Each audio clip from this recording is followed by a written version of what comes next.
بسم الله الرحمن الرحيم، والصلاة والسلام على أشرف الأنبياء والمرسلين سيدنا محمد صلى الله عليه وسلم وعلى آله وأصحابه وسلم. السلام عليكم ورحمة الله وبركاته. طاب مساءكم بكل خير. راعي الحفل الفاضل الأستاذ بن سعيد المعشري المدير الإقليمي للبنك الوطني العماني، وسعادة الشيخ سالم بن محمد المعشري رئيس نادي باقة. كما يشرفنا ايضا كذلك الكابتن واسطوره كره القدم العمانيه الكابتن فوزي بشير. الحضور الكريم، شركاء النجاح والرياضيون الشغوفون، نلتقي اليوم في لحظه نترقبها جميعا لنرسم معا ملامح التنافس الشريف في بطوله باقة الرمضانيه لعام 2026. هذه البطوله التي لم تكن يوما مجرد مباريات كرة قدم، بل هي حرب رياضي ذو فتح المكيال والتوثيق لقصص سطرت على ملاعبنا العريقة، من ملعب الشبكة إلى ملعب التعب وصولا إلى ملعب ميدان الاحتفالات وهو الملعب البحري. طاقة نبض الرياضة والمجتمع. في نسخة هذا العام 2026 يتنافس 32 فريقا، سوف يتم توزيعهم على 8 مجموعات يحمل كل منهم طموح الوصول إلى منصات التتويج، لكن البطولة تتجاوز المستطيل لتكون مهرجان شاملا يضم الجميع: الاقتصاد والدعم، الإنسانية والدمج، التنوع الثقافي، أساطيرنا نجوم طاقة رياضية. فعاليات متنوعة: القوة والتحدي، الوفاء، الإبداع النسائي، التغطية والمتابعة. ختاما نترككم مع عرض مرئي.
تنافي للعطاء من كل عام يضرنا صدق الإخاء طموحنا نحو العطاء برحمة غير إنسان ضد حزن واعدين يزيدنا الحب ودادا واعتزازا واعتدادا رغبة يرد عينانا وعزنا في الاتحاد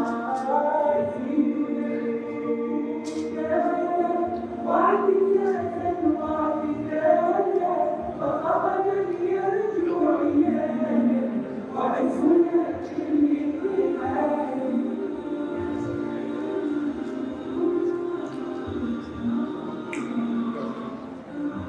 إلى العلا نمضي بحب درب الوفايا خير دربي وكلنا تنادي إلى العطاء من كل وادي يضمنا صدق الإخاء طموحنا نحو العطاء برحمة غير إنسان ضد حزن واعدين يزيدنا الحب ودادا واعتزازا واعتدادا رغبة يرد عينانا وعزنا في الاتحاد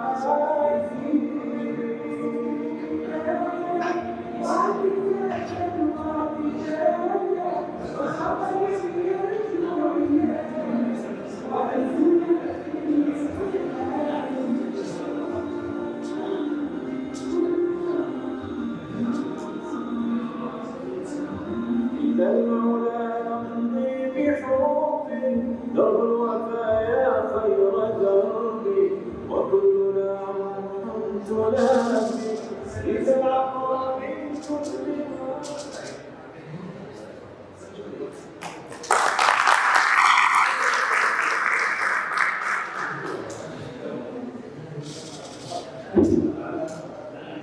حضورنا الكريم، ختاما نسأل الله العلي القدير أن يبارك في هذه الجهود وأن يوفق الجميع الفرق المشاركة وأن يجعلها بطولة يسودها الود والإخاء والروح الرياضية العالية.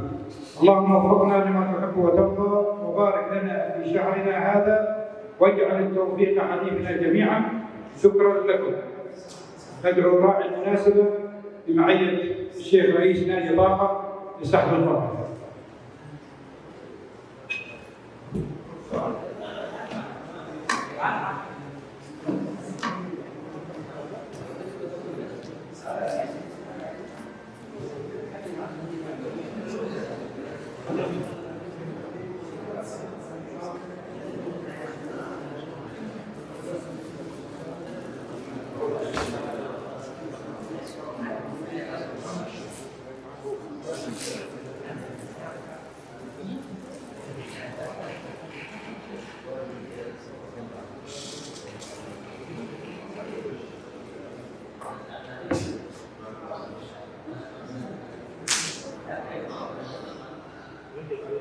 الأول له غير العاصمة على رأس المجموعة الثانية مباشرة.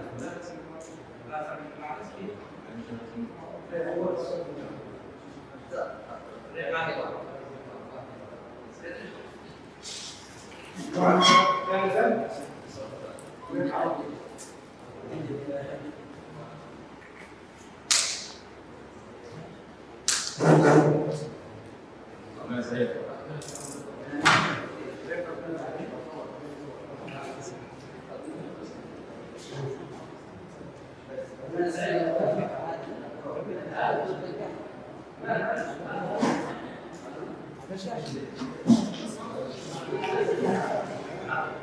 سيد العربي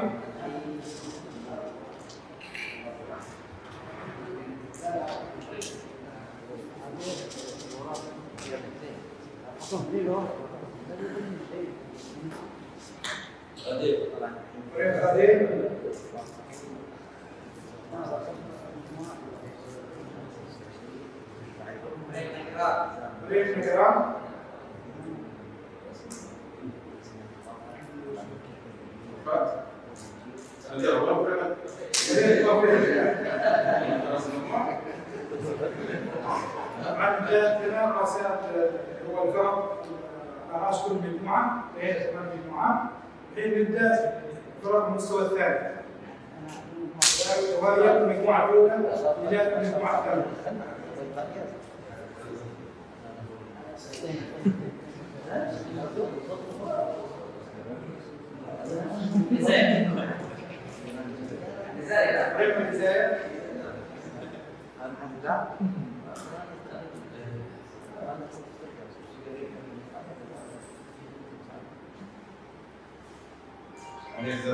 فريق الاتحاد الذهبي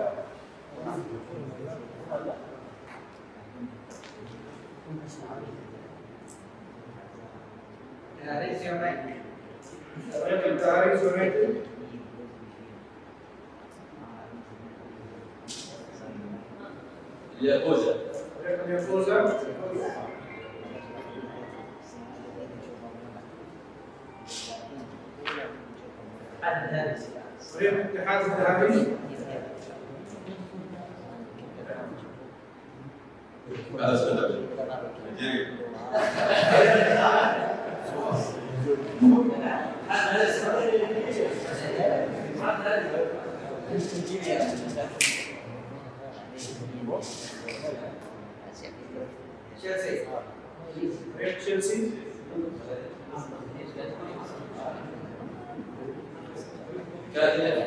فريق كاترينا هذا هو الفريق الاخير في المجموعه الثانيه. راح نسحب ثوانيه فرق 16 متبقيه لتلتزم كل مجموعه على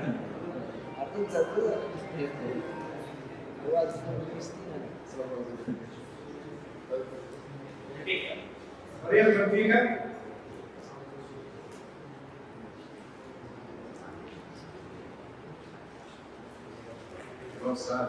فريق شباب السعادة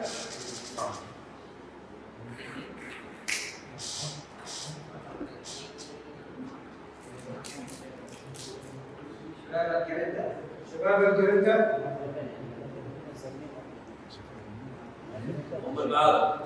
فريق المعارك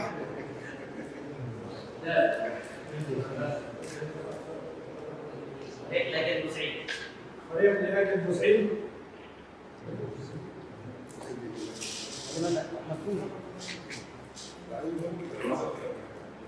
فريق الوسط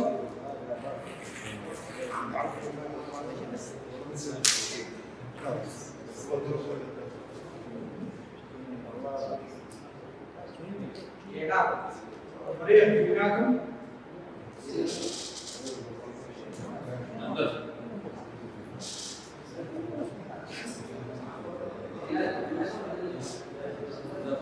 فريق النفط فريق الحاكم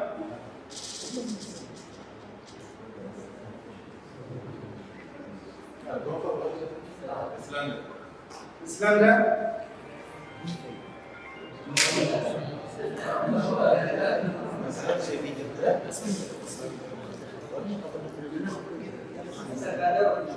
فريق السلفادور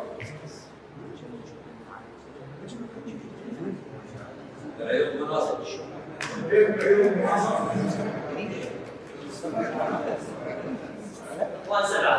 أقوال سبعة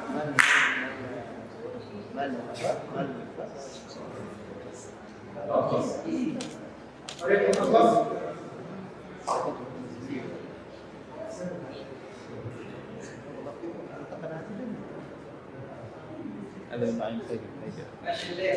فريق مشي الليلة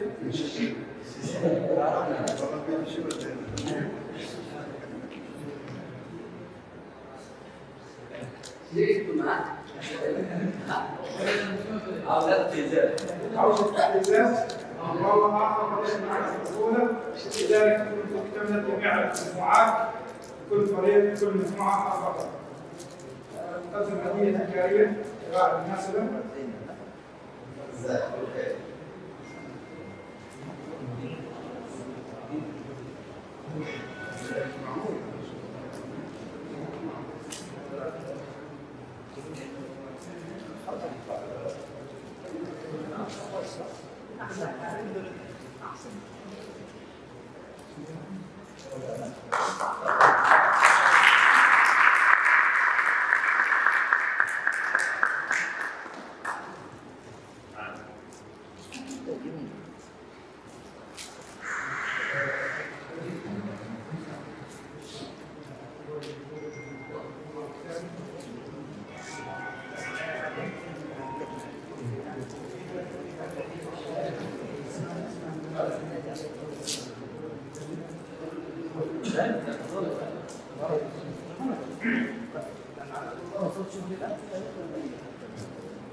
هو ملعب الدعم وملعب كذلك الشبكه بالاضافه الى ملعب الثلاث اللي هو حاليا ملعب البحري، بحيث انه يوثق عمليه هذه البطوله انها لجنه رمضانيه في فتره محدده، لكن تمتد لاعوام سابقه، ونخلد ايضا الاجيال اللي استمرت على هذه البطوله، وتكون ان شاء الله بطوله ناجحه في السنوات القادمه افضل.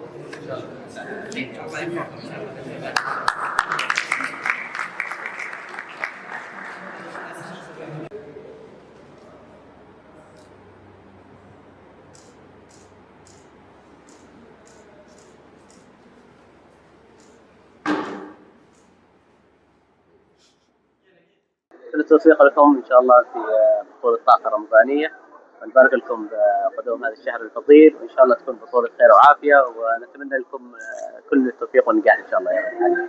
بسم الله الرحمن الرحيم. اول شيء نحن جزء من هذه البطولة كنادي طاقة، اللي هي بطولة سداسية طاقة. يشرفنا حضور مجلس إدارة وكل الشباب الموجودين للاحتفال بهذه القرعة، هي قرعة السداسيات، وبإذن الله تعالى نرى أن البطولة بطولة جيدة، وأن نرى فيها تنافس شريف، نرى إثارة في الملاعب، وبإذن الله تعالى تكون هناك بطولة تليق باسم الولاية الطاقة مثل ما تعودنا سابقا. أتمنى أن يكون هناك روح رياضية عالية، وأن يكون هناك تفاهم وانسجام ما بين الفرق وما بين اللجنة، وأن تظهر هذه البطولة بشكل يليق باسم نادي طاقة وسداسيات نادي طاقة. كل الشكر والتقدير لجميع المنظمين، ونتمنى التوفيق لجميع الفرق، وبإذن الله تعالى من أفضل إلى أفضل. والسلام عليكم ورحمة الله وبركاته. بسم الله الرحمن الرحيم. أشكركم على هذا الدعوة الكريمة. بالنسبة لي أنا نفس ما ذكرت، هذا إرث لابد أن احنا نحافظ عليه. بطولة طاقة، نحن من وعدنا الصغار، ونحن دائما ما نسمع عن هذه البطولة وشاركنا فيها سنة من سنوات، واليوم نحن في دعوة كريمة من مجلس إدارة البطولة أو من رئيس نادي طاقة. أتمنى التوفيق لهذه البطولة، وأتمنى لهم دائما من نجاح الى نجاح، ودائما احنا داعمين نفس هذه البطولات، وان شاء الله البطوله تحقق اهدافها اللي انا فهمتها من هذه البطوله. اهدافها اكبر من كره القدم، في اهدافها اجتماعيه، اهدافها من المنشات في محافظه الطاقه. اتمنى لهم التوفيق، وان شاء الله نشاهد البطوله في 2026 بطوله تكون ناجحه ان شاء الله. اولا نهنيكم بالشهر الفضيل، وبطولة طاقة بطولة عريقة ما لا شك فيه، وبطولة تحمل الكثير من الذكريات، وبطولة مر عليها كثير من أساطير كرة القدم في المحافظة. بالنسبة لي أنا كمتابع للبطولات الرمضانية، بطولة طاقة تختلف عن جميع البطولات، بطولة لها طابع خاص بحيث أنها ملعبها ترابي يختلف عن جميع الملاعب، بعد أن أصبحت الملاعب كلها ملاعب معشبة، فهذه ميزة لها تحسب لها. وهناك الكثير من هواة كرة القدم يفضلون هذه الملاعب، وجودها على الشارع البحري أيضا يعطي طابع من الجو الجميل الذي يساعد على الجميع على التقارب والحضور لمتابعة هذه المباراة، سواء من ولاية طاقة أو من خارج الولاية. ونتمنى لجميع الفرق حسب القرعة اللي أنا رأيتها ومتابعتي للفرق، يعني تصنيف الفرق كانت تصنيف ممتاز.